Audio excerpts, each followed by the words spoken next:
То, что сейчас происходит вокруг Новой Боровой, сложно описать какими-то адекватными словами. Власть перешла абсолютно все границы, какие только возможно. То есть мало того, что они сейчас зачистили память нашего народного героя Бондаренко, который был убит их руками, они сейчас идут еще дальше. То есть целый район города отключен от питьевой воды, нет ни горячей, ни холодной воды. По той информации, которая есть сейчас, уже отключено электричество. Я так понимаю, что дальше будут отключать отопление. Но те ссылки, которые власть делает, что это техническая авария, они абсолютно несостоятельны, потому что ОМОН останавливает и досматривает автомобили, которые едут в район. Если в машине есть вода, то тогда у водителей возникает проблема. То есть я уверен, что прямо сейчас спецдокладчик ООН по Беларуси Анаис Марин рассматривает эту ситуацию, и она, к сожалению, очень похожа на те ситуации, которые происходили в других странах мира, и это там называлось очень простым и страшным словом — это геноцид. То, что сейчас происходит в стране, это попытка уничтожить не только протест, но и его носителей. Фактически власть переходит в стадию гражданской войны, вызывая людей на конфликт, переходя границы, как я уже сказал ранее, и создавая такие точки давления на инакомыслие, что сложнее уже представить. То есть следующий логический ход, который власть могла бы сделать, это обгородить Новую Боровую оградой, поставить там колючую проволоку, пулеметные вышки и сделать из этого гетто. Причем здесь гетто будет по принципу не этническому, как это было во Второй мировой войне, а по принципу убеждений. И свозить со всего Минска туда людей. То есть я совершенно не удивлюсь, если начнутся какие-то такие сценарии. И эта ситуация развивается очень быстро. И говорить о том, что революция не произошло, это очень много разных причин было. Власть 26 лет цементировала свою систему. И протест, который длится всего 100 дней, очень сильно покачнул эту систему. Мы видим, что она вышла из равновесия. Мы видим людей, которые выходят на улицы каждое воскресенье. Пусть последние 3 недели власть поменяла тактику и рассекает колонны, но это не значит, что людей стало меньше. Они выходят, они все равно протестуют. Это сотни тысяч человек. Невозможно дубинкой заставить человека сменить свои взгляды. Человек все равно остается им верен. Его можно убить, его можно посадить, его можно физически уничтожить, но дубинкой ты не добьешься покорности от человека, который почувствовал, что такое свобода. Поэтому рано говорить о том, что революция уничтожена, потому что она остается в головах ее носителей. Это очень актуальный вопрос, потому что люди выходили на марши. Мы приблизительно 3 месяца жили в формате от воскресенья до воскресенья. Все люди ждали возможности выйти, увидеть, что нас много, увидеть, что мы едины и у нас есть шанс на победу. Власть делает все для того, чтобы уничтожить протестную активность в виде маршей.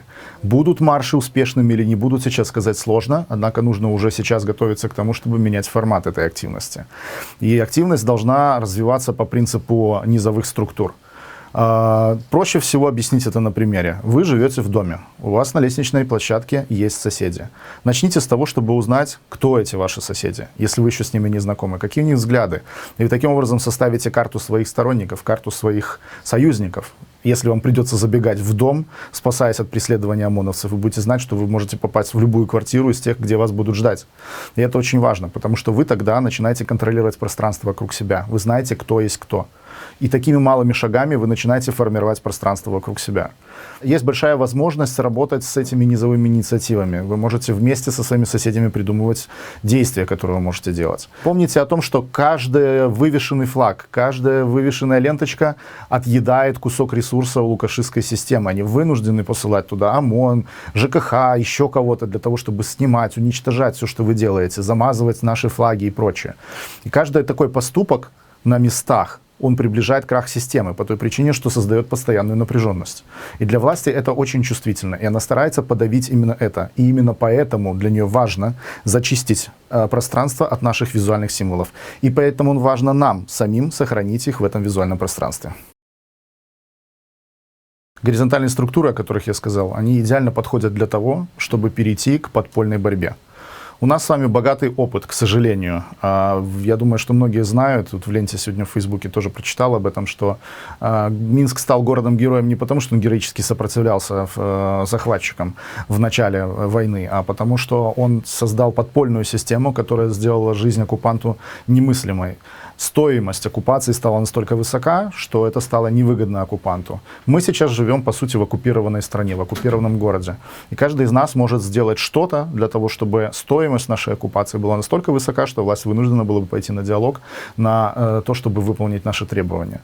И горизонтальные структуры идеально подходят для того, чтобы реализовывать малые дела, которые имеют очень сильное воздействие на ситуацию, потому что если этих малых дел огромное количество, то невозможно контролировать ситуацию абсолютно везде. Вы можете в этой ситуации распечатывать листовки, вы можете вести информационную войну у себя на местах, вы можете разговаривать с людьми, которых можно переубедить. Далеко не всех их можно переубедить, но работать нужно со всеми, потому что капля камень точит.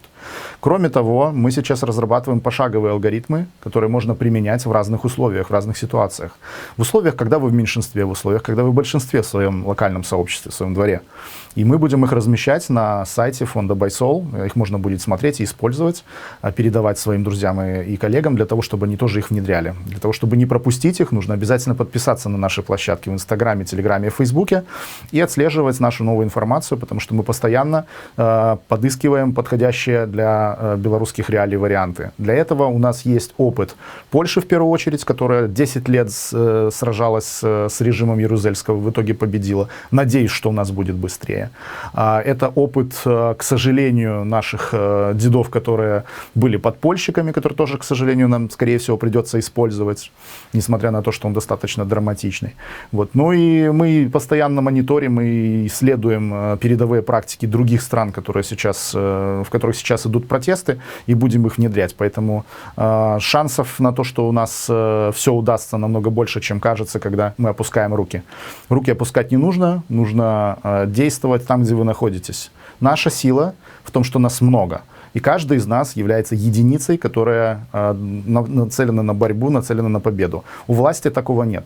У власти есть система угнетения, у власти есть система силовых структур, в которых внутри человек точно так же угнетается, как вот они бьют нас палками, их там точно так же бьют. Победа будет за теми, в ком есть дух, в ком есть воля к победе, и в том, кто стремится к свободе, а не на стороне тех, кто пытается эту свободу подавить. Фонд BuySol на прошлой неделе запустил отдельный сбор, тематический сбор по поддержке низовых инициатив. Как раз то, о чем я сейчас говорил.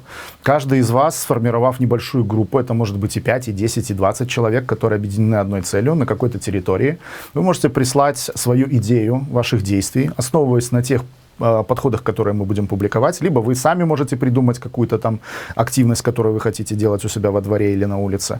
Прислать нам заявку, если вам нужно финансирование, на печать плакатов, на изготовление какой-то там продукции, еще чего-то, что вам будет нужно. Мы оперативно рассмотрим эту заявку и безопасными для вас методами передадим эти деньги в Беларусь, которые вы сможете использовать для того, чтобы поддержать себя в этой своей деятельности. И это не только про деньги. Мы также будем вам помогать экспертной помощью, менторской помощью. То есть, если у вас будет запрос на то, чтобы с вами поговорил какой-то специалист и подсказал, как лучше действовать в вашей ситуации, то это тоже возможно. Мы не отказываемся от поддержки каждого человека, который был уволен, либо вынужден был покинуть свою работу, либо службу в связи с несогласием с тем, что делает власть. Также мы не отказываемся от поддержки забастовочного движения, которое ширится и множится. Вы видите, что на том же Беларусь-Калии каждый день новые люди включаются в стачку, и такое происходит не только там. Но мы сейчас делаем фокус на то, что мы помогли очень многим людям, которые, почувствовав силу белорусской солидарности, решили объединяться в группы, которые тоже будут заниматься солидарными действиями. И вот эти группы как раз-таки сформированы из людей, которые уже знают, что такое чувство плеча и что такое, к сожалению, удар дубинки. Они будут самыми сильными и крепкими опорами для формирования широкого гражданского общества, которое подменит собой ту государственную систему, которая сейчас сформировалась. Мы заменим систему угнетения на нашу сеть людской солидарности. Мы запускаем программу помощи медикам, которые вчера заявили о своем собственном ультиматуме, в котором идет речь о итальянской забастовке и о увольнении медиков в случае, если не будут выполнены народные требования по освобождению политзаключенных, прекращению насилия и проведению свободных выборов. И мы ведем поддержку этих профессиональных групп. Кроме того, мы поддерживаем группы профессионалов в сфере культуры, в сфере спорта и будем расширяться и дальше. То есть, если у вас есть профессиональная группа, группа, которая хотела бы включиться в этот процесс, то мы будем очень рады вас видеть. Это не обязательно жилые дворы, это не обязательно улицы, которые объединяются вокруг одной цели построения новой демократической Беларуси. Ну и, конечно же, это возможность поддержки тех людей, которые на рабочих местах делают такие же группы. Гражданское общество — это и есть новая демократическая Беларусь. Ответственный гражданин, человек, который участвует в жизни своей страны, который берет на себя ответственность за все, что происходит в ней, и не ждет, что кто-то придет и за него все порешает, это и есть как раз наша новая Беларусь. Беларусь — это страна, в которой решаем мы.